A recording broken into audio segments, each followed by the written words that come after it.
Have you reached the end of Chapter 4 in Liza P and are having trouble with the Fallen Archbishop? Well, you're not alone. This is one of the hardest bosses in the game, and I'm going to be breaking down every single phase, every single attack, and exactly how you will beat this boss for the average gamer.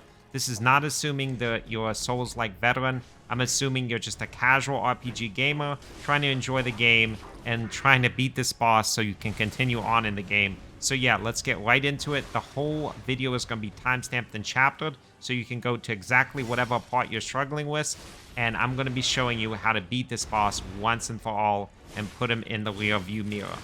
So the first thing I want to cover is general tips for this boss fight. This is the first boss fight that you're going to have two large health bars in the game. So you're going to have Fallen Archbishop's Phase 1 health bar and his Phase 2 health bar. So the most important thing to understand about the Fallen Archbishop is he's very weak to fire. So you want on your Legion arm the Flameberg Legion arm, and you want any fire canisters or any other throwables that inflict fire damage. We're going to try to build up overheat on him, and this is a very important part of getting the victory of this fight.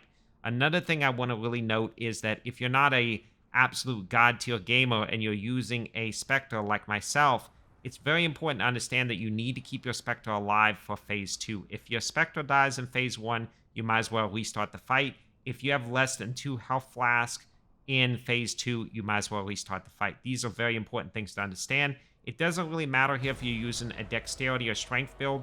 What you need to understand is his attack patterns, and then to not get greedy. Only attack 1 or 2 times and block the majority of the time, because you really want to get that guard regain.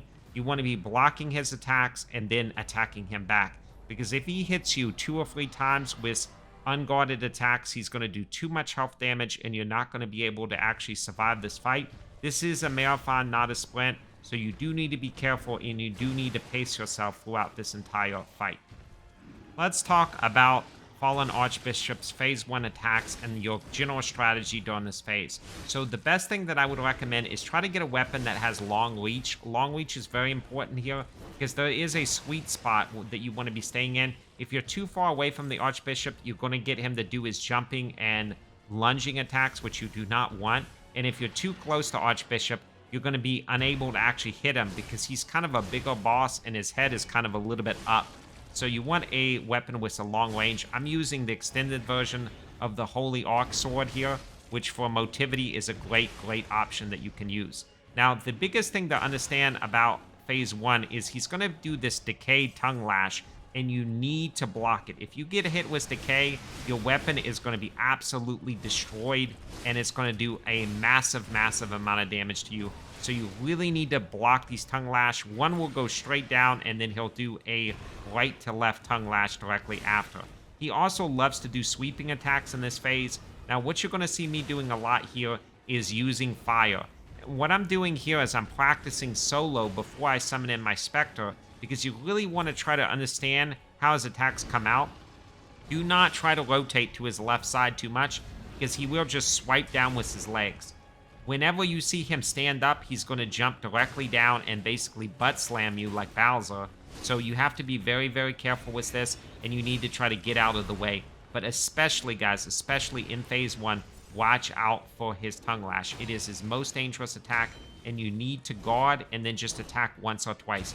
Do not get greedy. Guard the majority of the time against the Fallen Archbishop in Phase 1 and chip him down.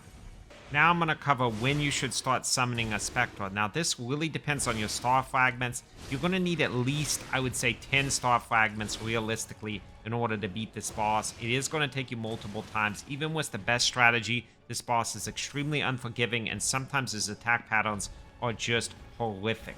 What I would recommend is you get to at least 20% of Phase 1 before you start summoning Spectres. If you can't get the boss down to at least 20% of Phase 1, you need to practice and really learn his Phase 1 attacks. Go watch, again, the Phase 1 part of the video and really start working on your flame attacks and guarding more. Because if you can get him down to 10 to 20% health, or even beating Phase 1 before summoning the Spectre, you're going to be able to defeat this boss. But if you can't get him to at least 20% health of his Phase 1, then the Spectre isn't going to be helping you, and you need to practice more in the first phase. Now, congratulations, you made it to Phase 2. The real boss fight begins. This is the part that Archbishop is really notoriously insanely difficult in. He has two different sides. One is an angel side, and one of them is his like demon side. It's basically his original side. I would recommend honestly going and fighting the original side and avoiding the angel. The problem about the angel is it moves around a lot and you can easily miss attacks even with a weapon that has a lot of range. So I wouldn't really recommend hitting the angel. However, if your Specter is hitting his demon side, you can then hit the angel side and you can basically be hitting a little bit of both. You do want to be as much as you can on the opposite sides of your Specter. So wherever your Specter is focusing on, you kind of want to be attacking the opposite side, because this makes it harder for the boss AI to know what to do and to attack you appropriately.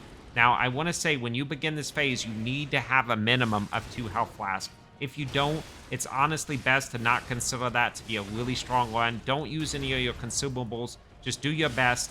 This is a DPS check, so it's really, really important that you try to deal as much damage as you can. Unlike the first phase, where it was a lot about guarding, in the second phase, a lot of this is about using your Fable Arts and doing enough damage to stun or stagger the Fallen Archbishop. This is a very, very difficult fight, guys. There's going to be times that you load in, you get very unlucky boss patterns, and he will just kill you very, very quickly.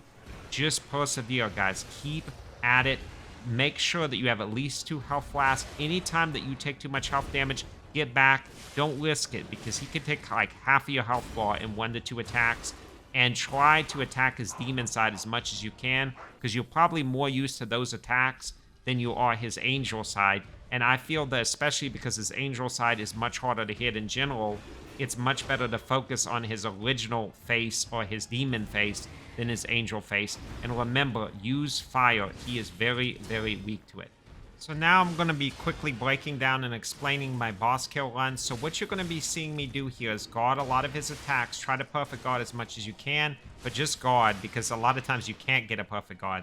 But make sure you're guarding the attacks. You see my Specter is on the opposite side of me, so he's dealing damage when I'm guarding. I'm dealing damage when he's guarding. And I'm trying to take advantage of my weapon's range here, but I'm not getting too greedy. I'm taking 1 or 2 strikes and then stopping. And now what you're going to see me is start to use my flame attack. Like I said, the Fallen Archbishop is very weak to flame, so I'm going to build up overheat on him, and I'm going to basically trigger overheat, and he's going to be dealt a tremendous amount of fire damage. Now you see here, I still have 3 health flasks at this point. I'm being very, very conservative here. I'm guarding. I'm making sure to guard all of his tongue lashes so he can't build up decay on me. We're eventually going to start building up a stagger, but sometimes you just can't get that heavy attack in. But we made it through phase 1 with only using 1 flask. Now we're transitioning to phase 2. Now I was very lucky in this particular encounter that I did not have to use my special grindstone, so I didn't have to use my flame grindstone in phase 1, so I could save that for phase 2. Now I'm looking at where my Specter is. I see my Specter is mainly on the back end side, the demon side. I'm going to try to rotate over to that and see how much damage I can deal. But again, primarily trying to guard as much as I can, but I'm being more aggressive in this phase. I'm starting to transition to DPS because I know that I've already dealt quite a bit of damage and I have enough health pool. Now, anytime I get low, as you see here, I'm backing up and I'm making sure to heal. And the most important thing is when he's coming in, when he has any chance to hit me, I'm blocking. That way I negate at least most of the damage. Now, as you can see here, when the angel side kind of rotates over to you, just try to deal as much fire damage as you can if you still have anything in the flame bug left. But don't worry about it too much. Be patient here, be patient, but try to get as much DPS as you can. You see I'm kind of sticking to the leg and my Specter is still alive. Now that's a really, really important thing, because the longer a Specter is alive, the more you can have that window to get back and heal if you need. Now I see that my Specter is getting really low, so I know that he's going to go down momentarily. This attack here where he charges at you is a pretty rare attack. I don't see this much, which is why I didn't cover it in phase 2, because it's a pretty rare attack when he's only low health in phase 2. I know now that my Specter's down. I know that I have very minimum health left, so I'm just going to go and I'm going to DPS him down and just hit that boss. We get the boss kill, and guys, you can do it too. If I can do it, anybody can do it. I hope this guide has helped you. Hit that like, hit that subscribe. I'm going to be doing a boss guide for every single boss in Lies of P. This is for the average gamer, not some super souls like God. I really hope this guide helped you. Hit the like, hit the subscribe, and I'll see you in the next boss guide.